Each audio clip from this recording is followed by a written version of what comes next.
जय माता दी दोस्तों। ओम नमः शिवाय। आप सभी का बहुत बहुत स्वागत है अपने चैनल में।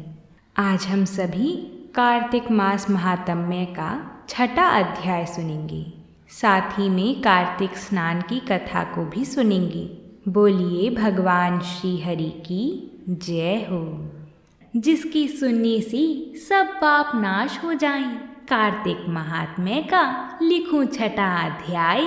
नारद जी बोले, जब 2 घड़ी रात बाकी रही तब तुलसी की मृत्तिका वस्त्र और कलश लेकर जलाशय पर जाएं। कार्तिक में जहाँ कहीं भी प्रत्येक जलाशय के जल में स्नान करना चाहिए। गर्म जल की अपेक्षा ठंडे जल में स्नान करने से 10 गुना पुण्य होता है।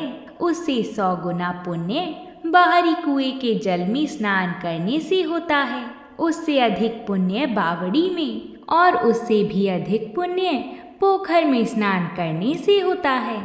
उससे 10 गुना झरनों में और उससे भी अधिक पुण्य कार्तिक माह में नदी में स्नान करने से होता है।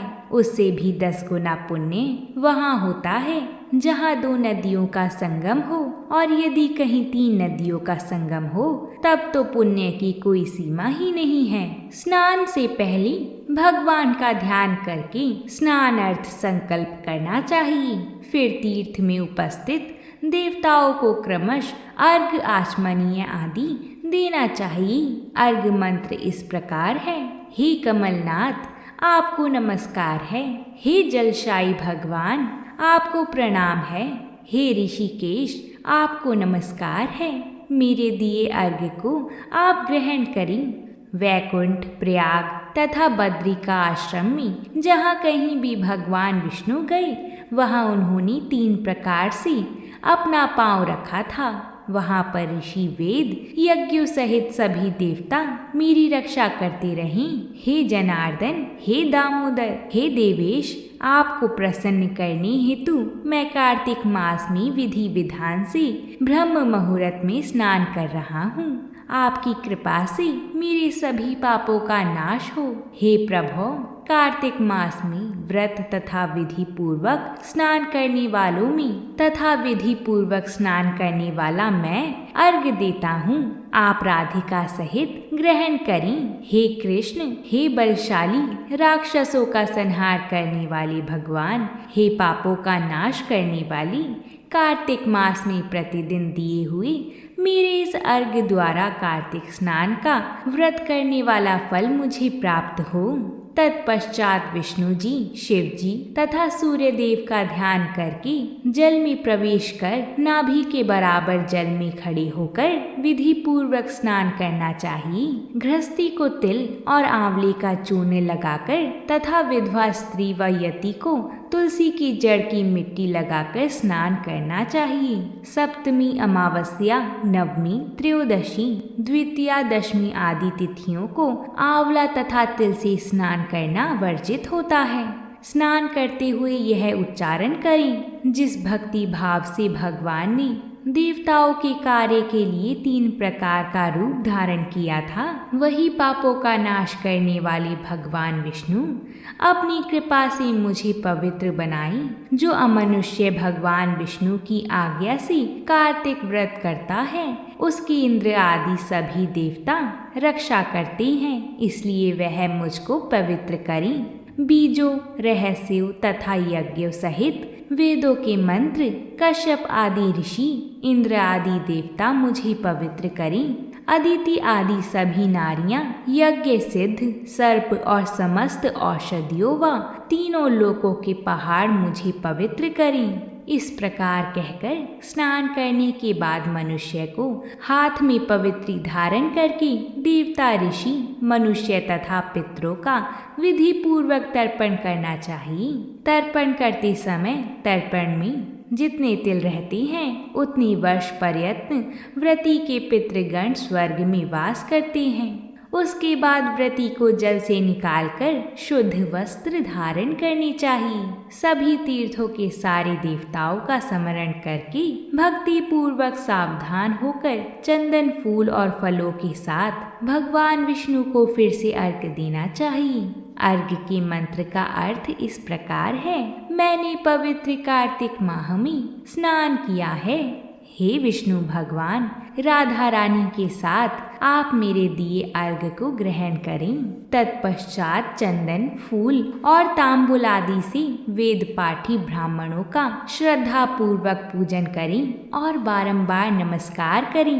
ब्राह्मणों के दाएं पांव में तीर्थों का वास होता है, मुंह में वेद और समस्त अंगों में देवताओं का वास होता है। अपने कल्याण की इच्छा रखने वाले मनुष्य को इनका ना तो अपमान करना चाहिए और ना ही इनका विरोध करना चाहिए। फिर एकाग्रचित होकर भगवान विष्णु की प्रिय तुलसी जी की पूजा करनी चाहिए।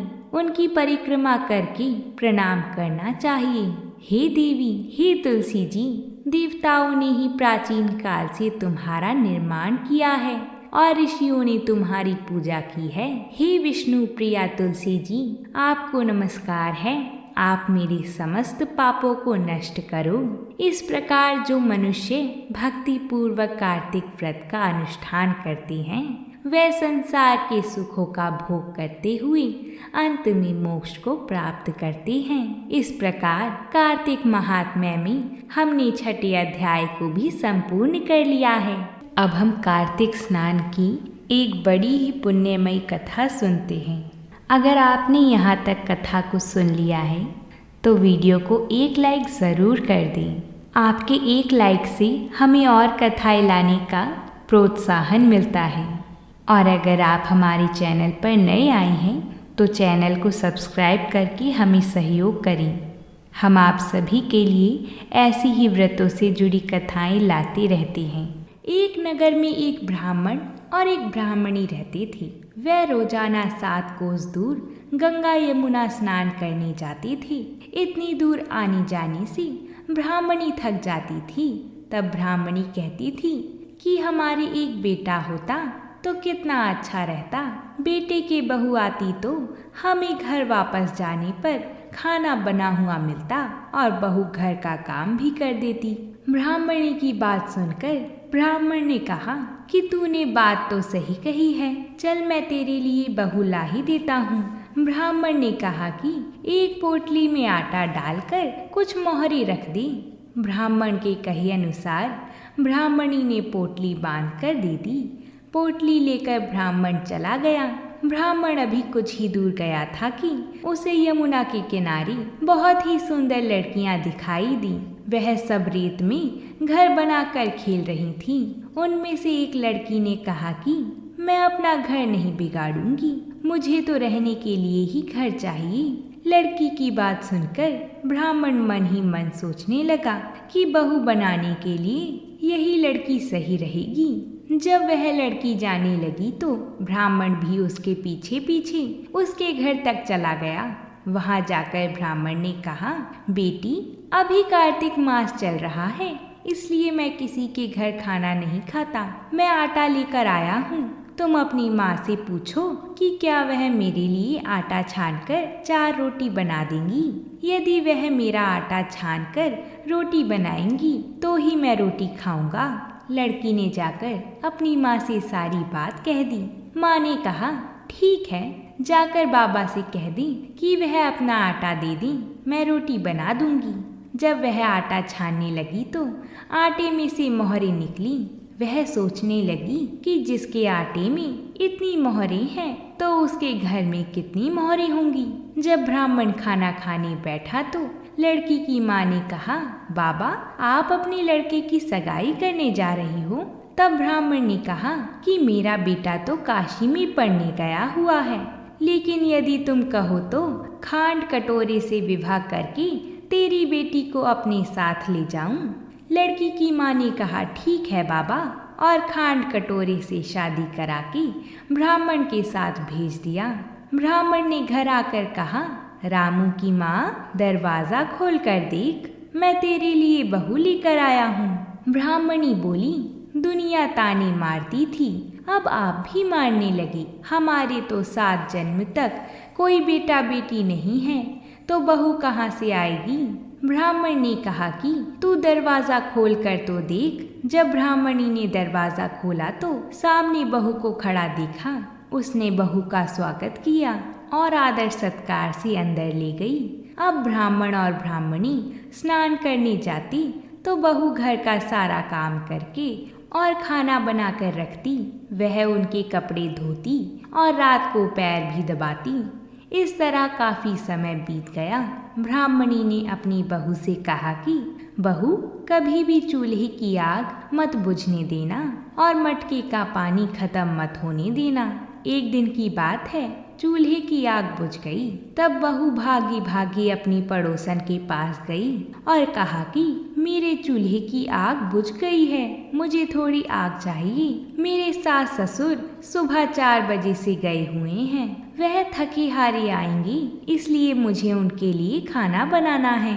तब पड़ोसन ने कहा कि तू तो बावली है, तुझे यह दोनों मिलकर पागल बना रहे हैं। इनके कोई बेटा नहीं है। बहू ने कहा, नहीं, ऐसा मत बोलिए, इनका बेटा तो बनारस काशी में पढ़ने गया हुआ है। तब पड़ोसन ने कहा कि यह तुझे झूठ बोलकर लाए हैं, इनके कोई बेटा नहीं है। अब बहू पड़ोसन की बातों में आ गई और कहने लगी कि अब आप ही बताओ, मैं क्या करूं? पड़ोसन ने कहा कि करना क्या है, जब तुम्हारे सास ससुर आए तो जली फूकी रोटियां बनाकर देना और बिना नमक की दाल बनाकर देना।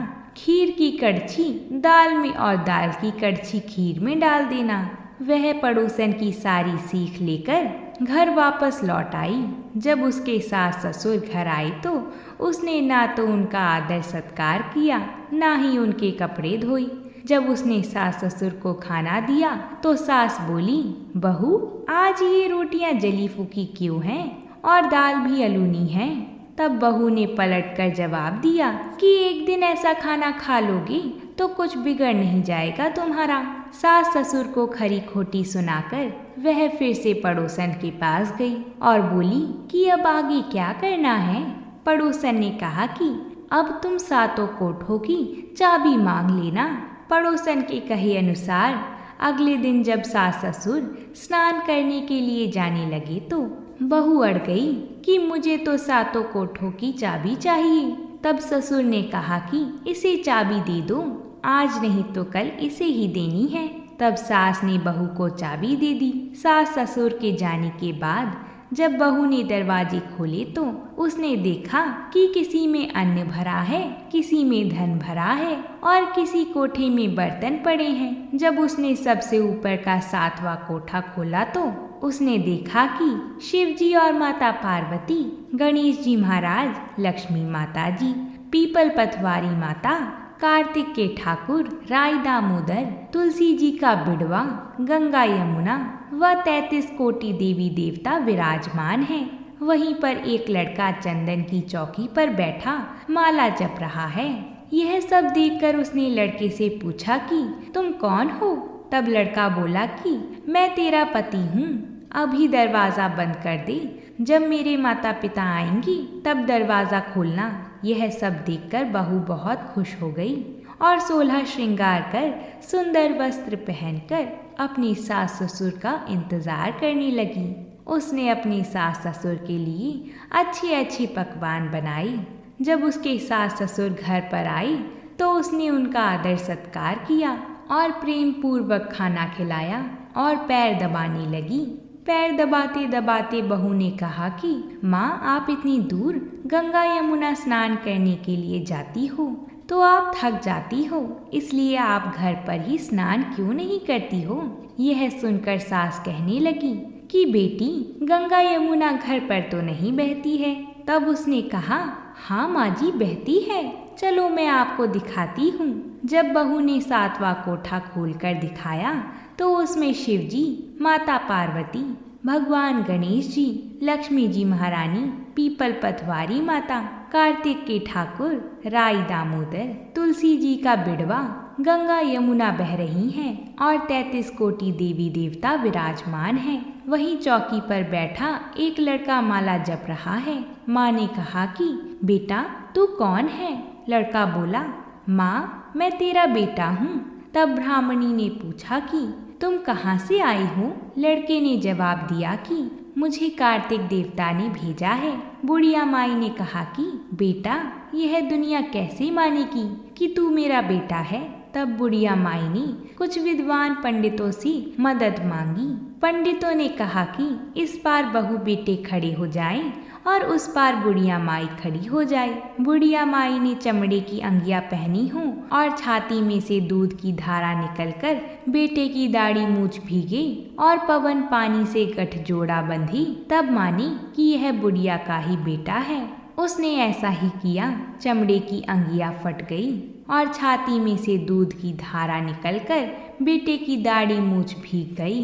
पवन पानी से बहू बेटे का गठजोड़ बन गया। यह सब देखकर ब्राह्मण और ब्राह्मणी की खुशी का ठिकाना ना रहा।